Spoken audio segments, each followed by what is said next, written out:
તો વધુ સમાચારમાં વાત કરીએ તો અવારનવાર આવા કેટલાક કિસ્સાઓ જે છે તે પ્રકાશમાં આવતા હોય છે।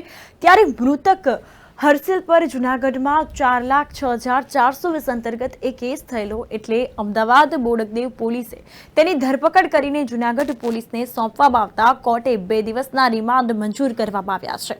તો રિમાન્ડ દરમિયાન તેને ઢોરમાર મારવામાં આવતા તેને સારવાર અર્થે અમદાવાદ સિવિલ હોસ્પિટલ ખાતે ખસેડવામાં આવ્યો હતો। અંતર્ગત જ્યાં સારવાર દરમિયાન હર્ષિલનું મોત થઈ જતા પરિવારમાં શોકનું મોજું ફરી વળ્યું છે।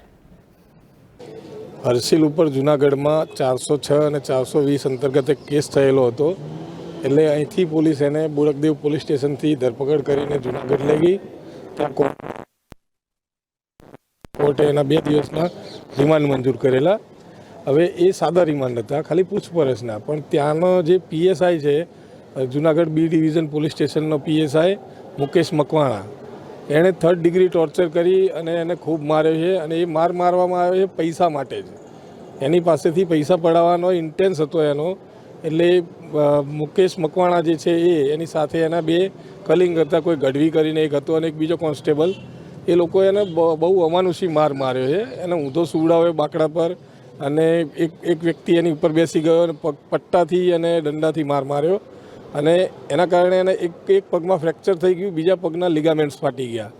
એ લિગામેન્ટ્સ જે ફાટી ગયા એના બ્લડ ક્લોટ્સ થઈ ગયા, એટલે અચાનક એને હાર્ટ એટેક જેવું લાગ્યું અહીંયા આવ્યા, અમદાવાદ આવ્યા પછી, અને એ જે ક્લોટ્સ છે એના હાર્ટમાં, એના લંગ્સમાં અને બ્રેઇનમાં જતા રહ્યા।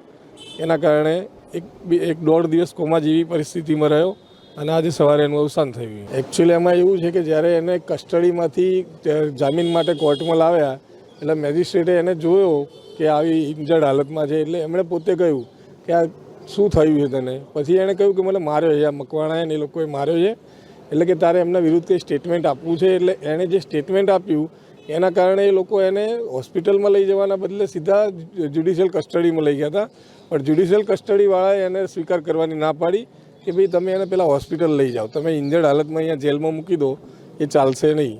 પછી એને હોસ્પિટલ લઈ ગયા।